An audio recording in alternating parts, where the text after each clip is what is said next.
might be one of those different.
They want to know because I assume.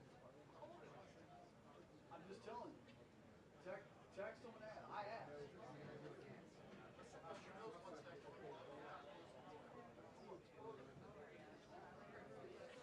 Just give him some hand warmers.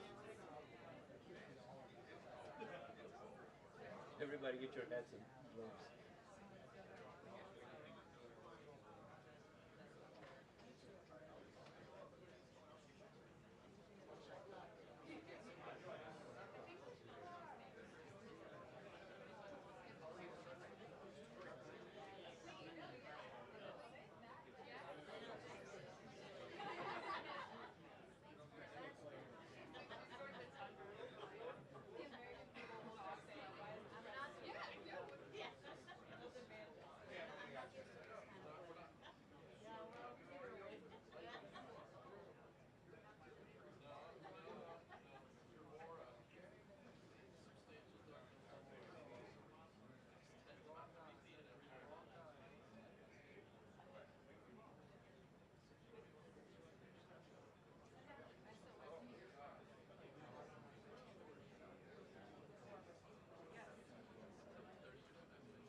So I just sent you another one showing White House logos. Double check. My camera says that that's Karoline Leavitt, the caption that I have. Double check. See all this footage of them at the window.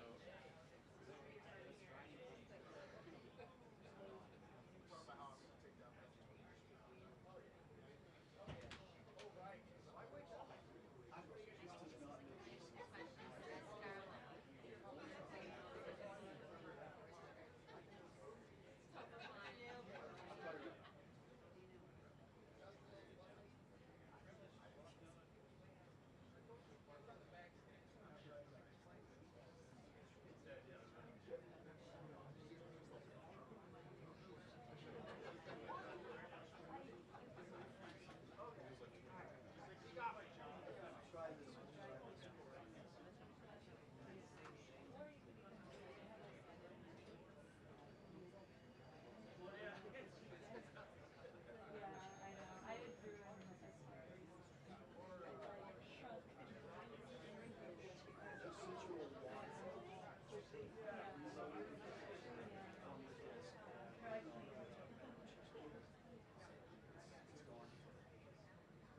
Sim one more, just like the sign on the hood.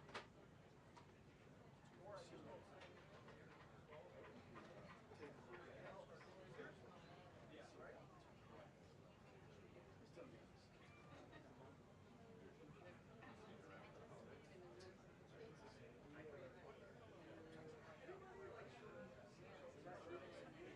It's the same caption. Doesn't make any sense. Well, obviously we're not known. I'm so sorry. I don't know why this is happening.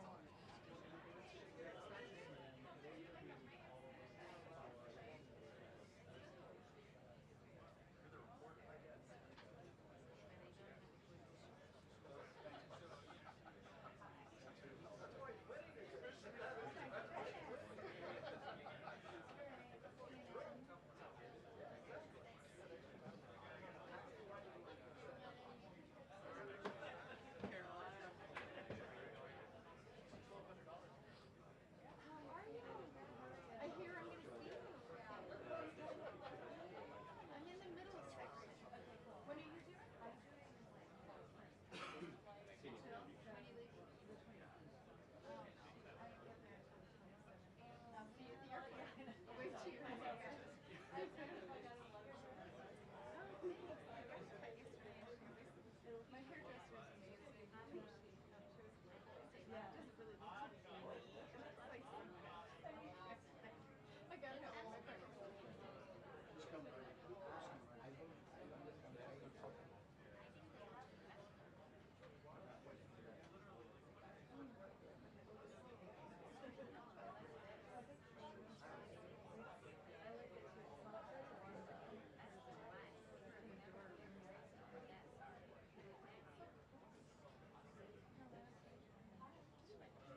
I'm glad I didn't wear my face like this.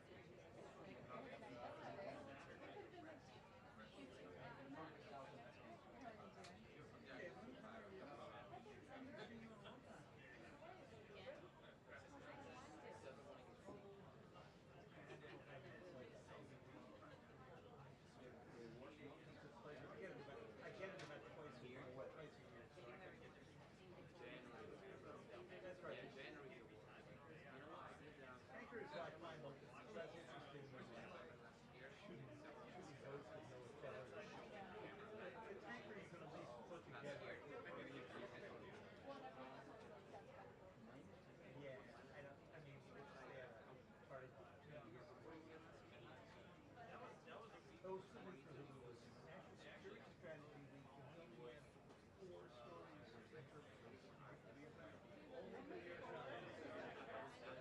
How many thousands? I said CNN. I did something on Jake's show on Friday afternoon, and then that was like the last I heard from them. I don't blame them.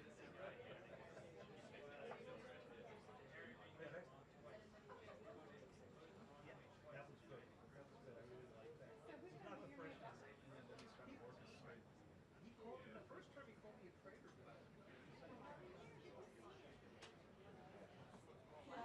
That's 3 years. So Amy's doing the first round? Oh, the second. U.S. operation to totally inside the Russian electric. And apparently they hadn't told him about it, so he read about it first thing in the Times. Yeah, I It's not like southern twine. What? Remember, Rick used to come to say, We're gonna actually go like that. run the beach. Like, it's a beautiful spot. So I was like, wait, we stay in Do you know, where's the We're up staff on a right ridge, so now? in the winter Oh, it's booked into the Hyatt. Okay. the dog, the kids just need like a break. Centrally located. One lives in I actually really like the other Hyatt better. Staff visits stay there. The one that's like fancy. We were out with him at Thanksgiving walking around. And I think it's just more contemporary. Frou-frou and more pricey. So I might still change my mind. But that one was actually even more expensive. Anyway, how Than many the years? fancier Hyatt. Anna. Maybe other people agree.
Hello, everybody. Good afternoon. Hello. Some new faces in here today. As we approach the end of the year, it is a great time to reflect on how much progress our country has made under President Trump's bold leadership. Given the complete mess that President Trump inherited from Joe Biden and radical left Democrats in Congress, what this administration has accomplished since January 20th has been nothing short of remarkable. While most politicians promise big on the campaign trail and break those promises once they get into office, President Trump promised big and has delivered even bigger. On the economic front, after inheriting the worst inflation crisis in over 4 decades, President Trump's pro-growth policies are making tremendous progress to make America affordable again. Under the painful Biden years, inflation reached a record high 9% and devoured Americans' purchasing power. In President Trump's term thus far, inflation has dropped to an average of just 2.7%, marking critical progress. The Trump administration is working hard every single day to bring down the cost of living through bigger paychecks and lower prices. Real wages are finally on the rise again and on pace to increase to roughly $1,200 for the average American worker this year. To put that into perspective, real wages declined by almost $3,000 under the Biden administration.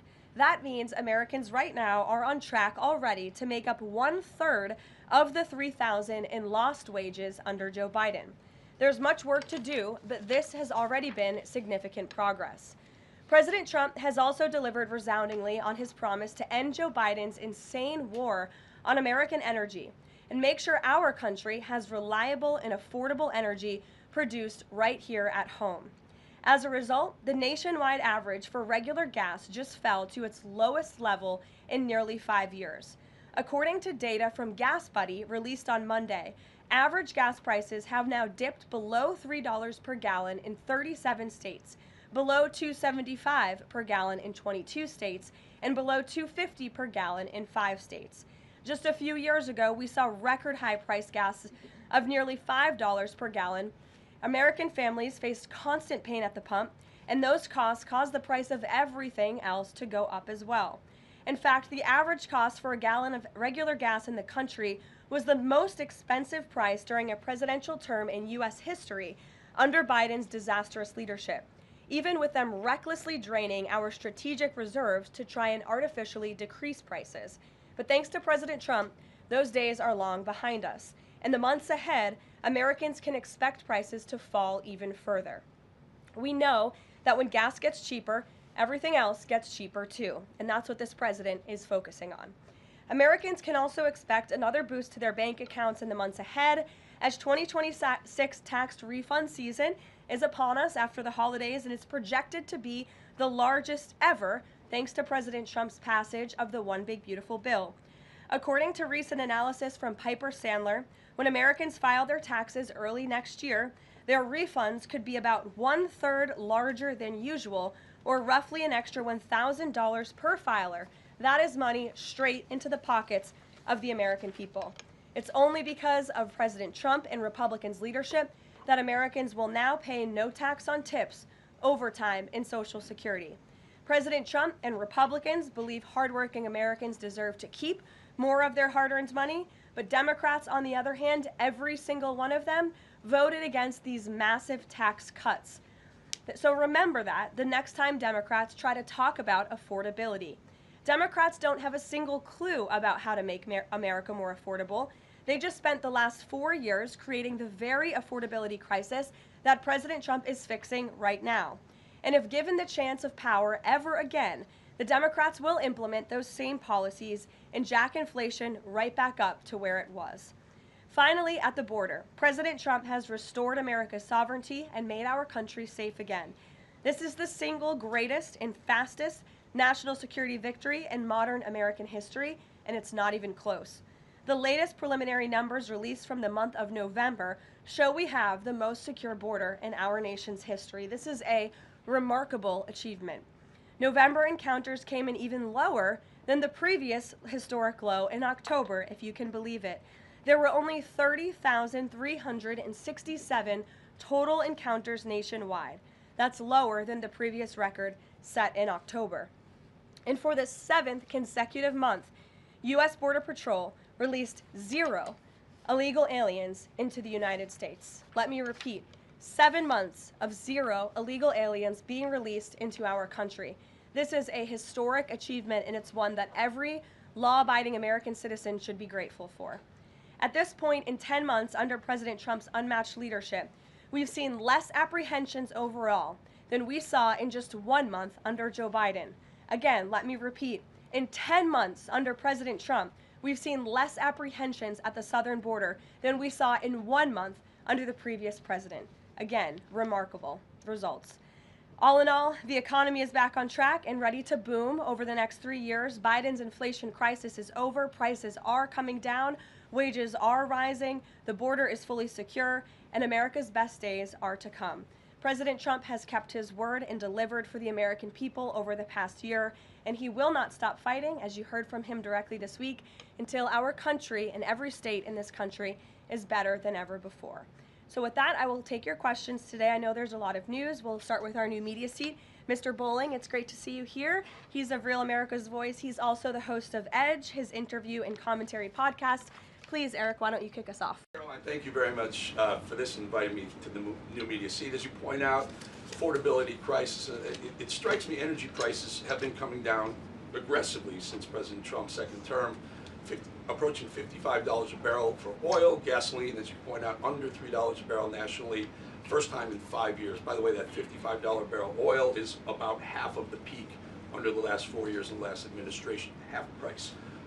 Wholesale prices come down, yet affordability crisis, a lot of the folks in this room, a lot of legacy media, some of the people in the front row, seem to want to call this an affordability crisis right now, forgetting the fact that over the last 4 years prior, we hit 9% inflation. Wages, as you point out, were stagnant at best, sometimes had dipped. That's a real affordability crisis there, but they weren't really calling it that then. You point out how President Trump is changing the affordability in America, but how will he ensure that the legacy media doesn't flip the script and change it so that they're using affordability as their word, their idea, versus what the American people who know much better? Yeah, well, it's a great question, Eric, and it's a point of frustration for the president and for myself. I will say that's part of the reason I just kicked off this briefing today, setting the record straight with facts about the economic mess that the president inherited from his predecessor, Joe Biden. And he's focused on digging our country and our economy out of that hole every day. Things are getting better, and they will continue to. And President Trump understands better than any politician in this city the pain that the American consumer has been feeling for years now because of the last administration's policies. You heard him in the great Commonwealth of Pennsylvania this past week campaigning and talking to these voters, saying, I was elected to fix this problem, and I am fixing it. Don't forget who created it, and that's the Democrats. And I think when you hear the president talk about affordability, he's saying the Democrats are the greatest con artists in history because they are now trying to claim ownership of an issue that they created. And every data point and every economic metric does in fact show that the economy is improving. And so I do wish more people would report on those facts. I do wish that more people would remind the American public how we got here and why. It does not mean this president is discarding the feelings of the American people. He gets it better than anyone, which is why his entire administration has been focused on the issue of the economy and energy prices since day one. If I may Sure. follow up, it's reported that around 10,000 commercial driver's license operators have been pulled by your transportation secretary department. Will the president apply that same metric? For the reason was the operators weren't speaking or reading English to a level that was safely, people thought they would safely be able to operate trucks on our roadways. It's estimated in California around 40% of Uber drivers, Uber and Lyft drivers, don't speak English proficiently, and the number's 45% in Minnesota. Will this same rule or metric apply to the gig economy like Uber and Lyft? So I don't have any announcements on further regulations, if you will, from the Department of Transportation with respect to this issue. However, I will just reiterate the Trump administration's position is that truck drivers, particularly those driving big rigs on our nation's road and highways, who have a great responsibility to keep the American public and their fellow citizens safe should be speaking English and should have an ability to read English proficiently. I think that's a very common sense policy to have. And we've unfortunately seen, and the Department of Transportation has uncovered and is actively working to fix these state-sponsored commercial trucking driver licenses, which were going to people who are not qualified to be driving these massive trucks on American roads, and they're endangering the lives of our fellow citizens. We've unfortunately seen many vehicle accidents across the country where people have lost their lives because of drivers that were just simply unqualified to be driving these trucks. So I know this is something DOT and Secretary Duffy take very seriously. Peter. Thank you, Caroline. Based on the way that things stand right now, is Operation Southern Spear about drugs or is it about oil? What I will tell you, Peter, is that the Trump administration is focused on doing many things in the Western Hemisphere. The president has taken a new approach that has not been taken by any administration for quite some time to actually focus on what's going on in our own backyard. And there are two things that are very important to this administration. Number one, stopping the flow of illegal drugs into the United States of America, which we know has killed hundreds of thousands of Americans. The president promised on the campaign trail that he would demolish the foreign terrorist organizations and drug cartels around the world, especially right here in our own hemisphere, and you have seen that he is delivering on that promise. With respect to the oil and what happened yesterday, the Department of Justice requested and was approved for a warrant to seize a vessel because it's a sanctioned shadow vessel known for carrying black market sanctioned oil to the IRGC, which you know is a sanctioned entity. So the president is committed to stopping the illegal flow of drugs into our country. He's also fully committed to effectuating this administration's sanction policy, and that's what you saw and the world saw take place yesterday. And because you said the president is trying to do a lot of things at once, he talks a lot about how he thinks the way to bring down prices for everything would be to bring down the cost of energy. Would he use this seized Venezuelan oil to try to help Americans with affordability here in the United States? Well, what I can tell you right now, the vessel has been seized, as you know. And the Department of Justice did that in conjunction with the Coast Guard and the Department of War. The vessel is currently undergoing a forfeiture process right now.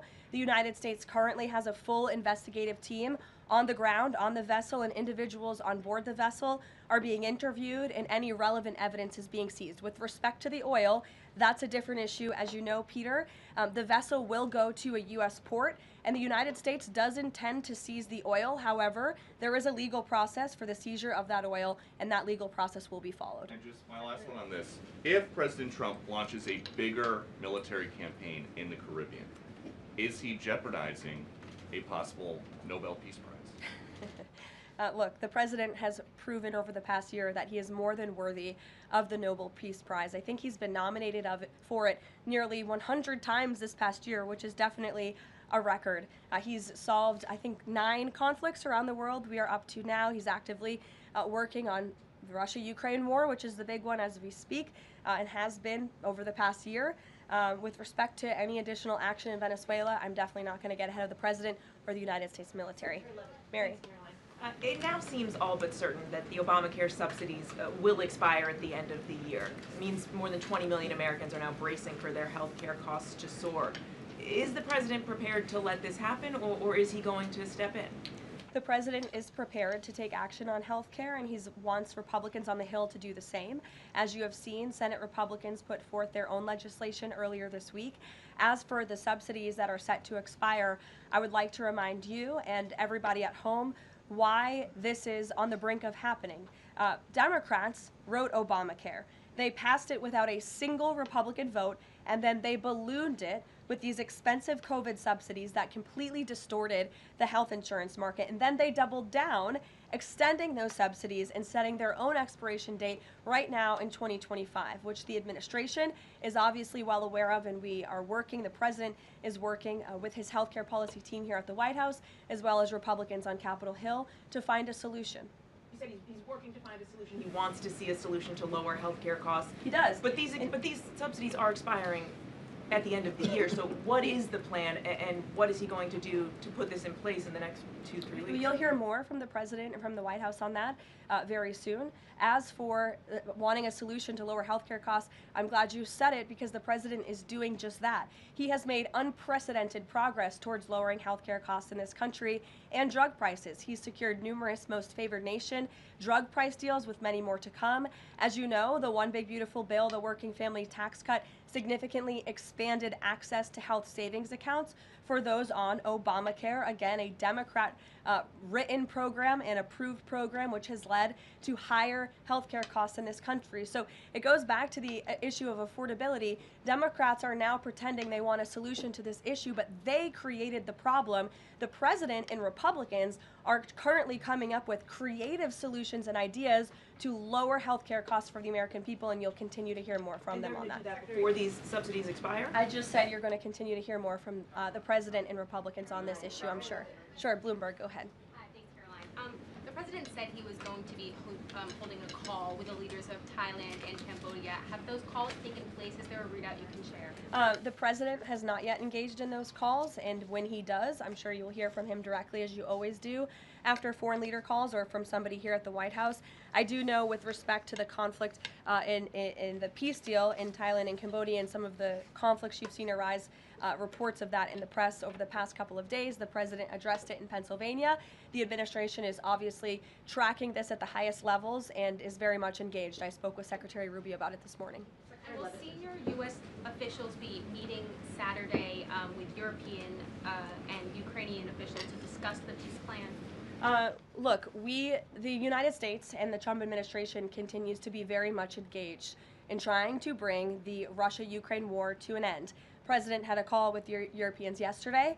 His special envoy Witkoff and his team continue to talk with both sides literally as we speak.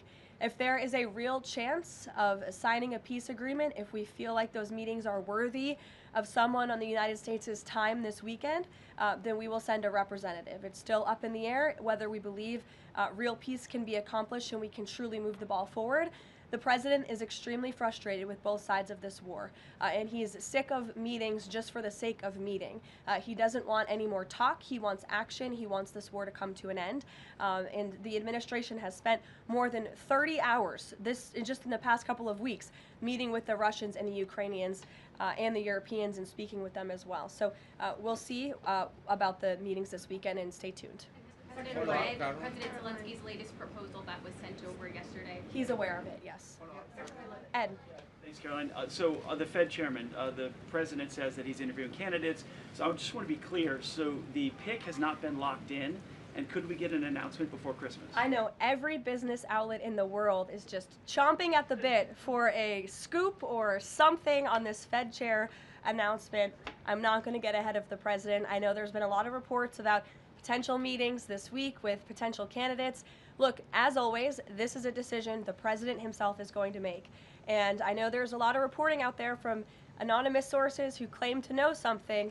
I would wait and see what the president himself does and announces, and I certainly won't be the one to get ahead of him on that. On the economy, can I ask you about it? Michael, go ahead. On the next Fed chair, does the president have an expectation that his pick will lower interest rates next year to his liking? I think the president has been quite clear about what he believes the Fed should be doing, which is lowering interest rates. I know there was a quarter-point reduction this past week, and the president was pleased to see that, but he thinks more should be done. Philip. Thank you, Caroline. On these advanced NVIDIA H200 chips, why is the president willing to allow China to have access to one of America's chief technological advantages? Look, I will tell you just a couple of things. The president put out his own statement on this, which I do think highlights his exact thinking. What you see from the president on Truth Social is most of the time what you hear from the president behind closed doors privately. He told President Xi that NVIDIA will only be shipping H200 products to approved customers in China under conditions that will allow for continued strong national security. The administration continues to maintain a strict export control regime, and we are ensuring that the Blackwell chip and other advanced technologies stay right here in America, and these H200 chips will only be sent to China after undergoing a security inspection here in the United States. Elizabeth. Thank you, Caroline. Your City Mayor-elect Zohran Mamdani put out a video recently telling immigrants in New York City they have the right to stand up to ICE. Are you concerned this will inspire New York City residents to resist ICE operations, and what will the Trump administration do if this happens? The Trump administration is definitely concerned about the rise in violence, in attacks, in physical threats that we have seen against our brave men and women who wear the ICE uniform. Again, these are agents who are just simply doing their jobs. They are enforcing our nation's immigration laws, and we've seen more than a 1,000% increase in violent attacks on them and their families. They've been doxxed, they've been harassed, many of them have been physically assaulted and attacked. So we condemn that wholeheartedly. I know the administration has done a lot to protect our ICE agents, and the president stands firmly behind them in conducting these enforcement operations. And there's a lot of talk from Democrat politicians in New York, but the Trump administration will continue to do our jobs in every state, and that's to remove illegal aliens and public safety threats from American communities. Sure. Thank you. I'll go to the gentleman who's very eager, and then to you. Thank you so much. Obviously, Jasmine Crockett, who the president has openly criticized, just entered Texas's Senate race. I asked Mike Johnson, who said that Texas largely supports the president. Crockett, on the other hand, says that Trump is an example of extremism. She says that her support is a referendum on Trump. I'm curious to get your thoughts on this. And has Trump made any statements since she's announced her candidacy? Not to my knowledge, as you know, from the White House podium. As a government employee, I'm not privy to comment on future elections, but I do think the president has made his thoughts on Ms. Crockett quite clear, and I do believe he thinks she is wholly unqualified for the office that she is seeking. Joey. Yeah, thanks, Caroline. A federal judge today ordered the immediate release of Kilmar Abrego Garcia from ICE detention. Does the White House have a response to that, and does the administration plan to appeal that decision? Absolutely. The White House, the administration, opposed this activism from a judge who is really acting as a judicial activist, which we've unfortunately seen in many cases across the country. Abrego Garcia is present in our country illegally. He is a proven human trafficker. He is a proven gang member. The administration has evidence of that. And as you saw from the Department of Homeland Security, they issued a statement saying they'll continue to fight this legal battle in court. Caitlin. Two questions. I have one on Venezuela to follow up, but first on affordability, since we were talking about the economy at the beginning. If the economy is as strong as the president has said it is, then why is he telling parents 2 weeks before Christmas that they should only buy 2 or 3 dolls for their children? Look, what the president is saying is that if we want products made right here in America, if we want them to be made from American small businesses, which is a large part of the reason the president has effectively implemented tariffs, then we're going to have better quality products right here in the United States. Maybe you'll pay $1 or $2 more, but you will get better quality, and you'll be supporting your fellow Americans by buying American, and that's what the president was saying. Again, with respect to affordability, every economic metric, Caitlin, and I wish you would report more on it, does in fact show that the economy is getting better and brighter than where it was under the previous administration. I will repeat, inflation as measured by the overall CPI has slowed to an average 2.5% pace. Real wages are increasing, roughly $1,200 for the average worker. Gas prices are down in almost every single state across the country. Again, in 22 states, it's below $275. You look at the tax cuts, those are going to go into effect next year. So the best is yet to come. The president is digging our country out of the economic hole that the previous administration put us in, and that's what he's talking about. It was a year ago, as you know, and grocery prices have been up. So we've covered the economy, but there's mixed signals in terms of what that looks like. But on inflation is down from where it was. As measured by the overall CPI, it has slowed to an average 2.5% pace. This is down from what the president inherited. The president inherited 2.9% in January. Today it's at about 2.5%.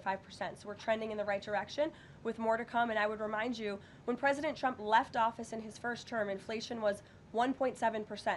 And the previous administration jacked it up to a record high 9%. So again, in 10 months, the president has clawed us out of this hole. He's kept it low at 2.5%, and we believe that number is going to continue to decline, especially as energy and oil prices continue to decline as well.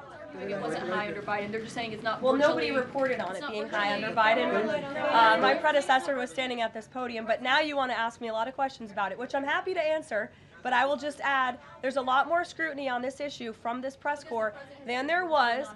Well, in the previous administration said that too. My predecessor stood up at this podium and she said inflation doesn't exist. She said the border was secure, and people like you just took her at her word, and those were two utter lies. Everything I'm telling you is the truth, backed by real factual data, and you just don't want to report on it because you want to push untrue narratives about the president. Go ahead. I'm not going to take your follow-up. Go ahead. Is the White House optimistic about the upcoming redistricting vote in Indiana and what happens if it fails? We'll see how the vote plays out. That's a political matter and, frankly, a legal one, and I won't comment on it here. Brian. Thank you, Caroline. I'm going to go back to the Fed. I have two topics I just want to address with you. The first one on the Fed. The president did say yesterday that he was meeting with Kevin Warsh. This is your favorite story in the world, Brian. It is our favorite story. The president said yesterday he was meeting with Kevin Warsh to talk about the Fed chair, interview for a Fed chair role. Can you just say how that interview went with him? I won't comment on private meetings without the president's approval to do so. And the second thing is on the Netflix Warner Brothers deal. The president did address this also yesterday. He said that he believes that the sale of CNN should be attached to that deal with Netflix or with Paramount, if anything happens down the road with them. Can you just explain what the president's planning to do going forward to continue to make that case similar to what he made yesterday? Well, I think the president's comments yesterday about the sale of CNN and new leadership is evidenced by my exchange with the CNN reporter in this room. Their viewership has gone down, their ratings has declined, and I think the president rightfully believes that network would benefit from new ownership. With respect to this deal, he has great respect for both companies who are bidding against one another, and I won't weigh in any further than that. In the back, go ahead. Thank you. I wasn't calling on either of you, but I'll take both your questions and then to you. Go ahead. I have two questions. One is South Korea, one on the Japan. First question, the recent U.S.-South Korea trade fact sheet made no mention of agricultural product. Does the United States want to completely open its rice and beef market to South Korea? And second question on Japan. China is using its military power to surround Okinawa, Japan. Is the United States concerned about the military conflict between China and Japan? And what action will the United States take? Okay. To your first question on South Korean beef export to South Korea, I will check with our trade team and we will get you an answer on that. To your second question with respect to Japan and China, the president has a phenomenal relationship with the new Prime Minister of Japan, as you know. He was pleased to meet her when we went to Asia a couple of months ago, and they have spoken a few times since. They continue to be engaged with one another, and Japan is a great ally of the United States, as evidenced by their personal relationship and our continued trade relations with Japan. With respect to China, the president also has a good working relationship with President Xi, which he believes is a good thing for our country, and he believes that the United States should be in a position to have a good working relationship with China while maintaining our very strong alliance with Japan. Go ahead. Yesterday, President Trump was speaking about drug production in Colombia. He said that the president of Colombia better wise up or he's gonna be next. What was he meaning exactly? And the other thing is that President Gustavo Petro of Colombia responded to that statement by issuing a formal invitation to President Trump to go to Colombia and to see firsthand how the authorities in Colombia are fighting against drugs. Do you think that President Trump would consider that? Well, that's very interesting. I hadn't heard the news about that invitation. I will let the president speak directly to it on whether or not that's something he would entertain. But as for his comments yesterday towards President Petro, he has been saying some very alarming and frankly insulting things towards the United States of America, and the president doesn't like it. Yes, in the blue. Caroline? Yes, go ahead. Thank you. The president's been spotted out and about a number of times with bandages on his hands. Could you please explain what that is about? Secondly, he noted on Truth Social the other day that he had aced 3 cognitive tests. Could you please clarify when those tests took place? I can do that at a later date. I obviously don't have that in front of me. The president has spoken about that quite extensively throughout the years. As for the bandages on the hand, we've also given you an explanation for that in the past. The president is literally constantly shaking hands. The Oval Office is like Grand Central Terminal. He is meeting with more people than any of you even know about on a daily basis. He's also on a daily aspirin regimen, which is something his physical examinations has said in the past as well, which can contribute to that bruising that you see. Sure. Thank you, Caroline. Back to that oil tanker, just want to know, was this a one-off, or is it safe to say the administration is taking a more active look at the oil industry in Venezuela, whether targeting other oil ships or perhaps Venezuelan oil production facilities in Venezuela? Well, I won't broadcast any future actions from the administration, but I will just reiterate that the Trump administration is executing on the president's sanction policies and the sanction policies of the United States, and we're not going to stand by and watch sanctioned vessels sail the seas with black market oil, the proceeds of which will fuel narco-terrorism of rogue and illegitimate regimes around the world. Andrew? Thank you, Caroline. Two for you. First, when the president announced the farm relief program the other day, Secretary Rollins afterwards, right out there, told us that the program would be paid for by the Commodity Credit Corporation, an existing program. The president keeps saying that it's being paid for by tariff revenue. Why does he keep saying that if the secretary who's running the program says that's not the case? And also about his doll comments from the other night. The president's a billionaire. He's probably the wealthiest person to ever serve as president. Is it a good look for him to be telling parents, oh, you should only buy, $2 or $3 for your kids, when he's one of the wealthiest people in the country running the government? Do you think the people in that room in Pennsylvania who the president was speaking to don't know the president's a billionaire? I think that's a very well-established fact. And actually, I think it's one of the many reasons they reelected him back to this office, because he's a businessman who understands the economy and knows how to fix it. And he's doing it right now just like he did in his first term. Sure, go ahead. To the gentleman behind you, Andrew, yes, go ahead. Go ahead. Thank you, Caroline. On Gaza, we heard the president say yesterday that the Board of Peace members are going to be announced early next year. What is the administration doing to move the parties in the region closer toward phase 2 of his peace plan for Gaza?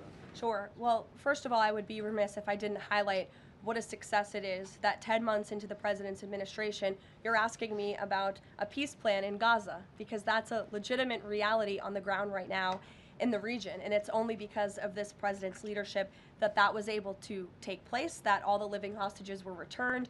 All but one body of the deceased hostages has been returned, and we're still, of course, working on the last one. As for this next phase of the peace process, there is a lot of quiet planning that's going on behind the scenes right now for phase 2 of the peace deal. And when the United States is ready to make those announcements public on the Board of Peace, the ISF, and the Palestinian technocratic government, we will be making those announcements at the appropriate time. But the reason that, the negotiators and the teams on the ground have been rather quiet about this is because I spoke with them this morning. They are trying to be deliberate and thoughtful about this.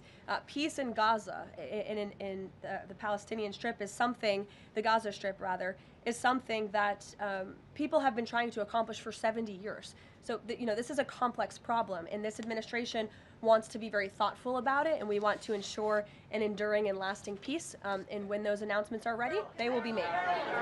Sure. Thank you. There have been reports that Vladimir Putin called Maduro today to reaffirm his support.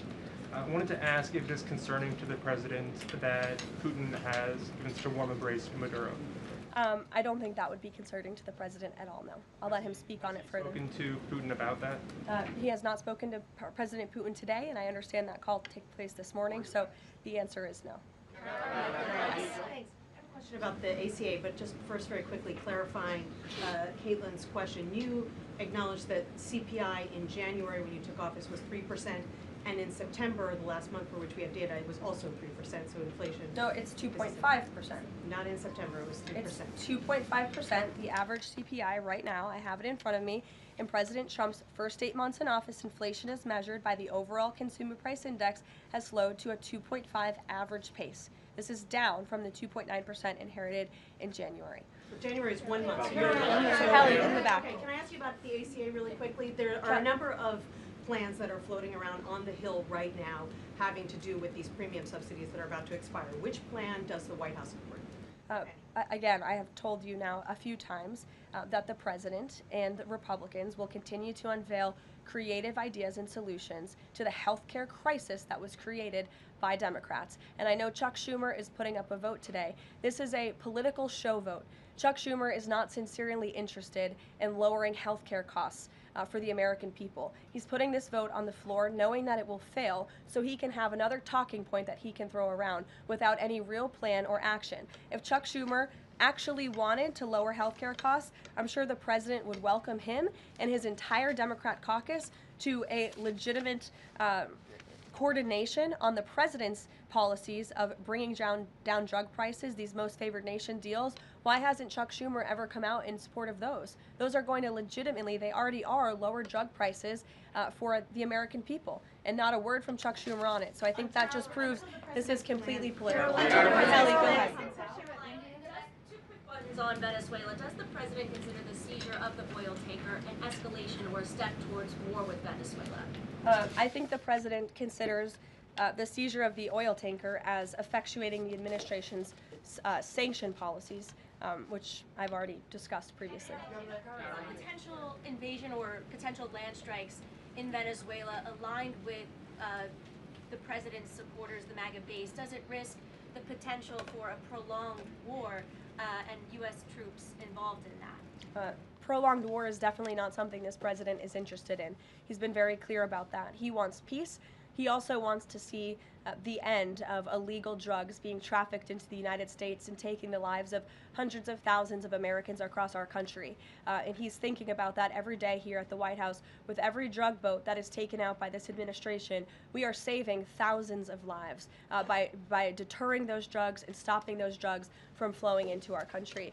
You will all, excuse me, you'll all hear, excuse me, you will all see the president tonight. He'll be making remarks at the Congressional Christmas Ball, which will be taking place here at the White House. And later this afternoon, he will be signing some congressional bills and executive orders that we, as always, will keep you apprised of. Thanks, guys. Can you say a word about the call with Modi?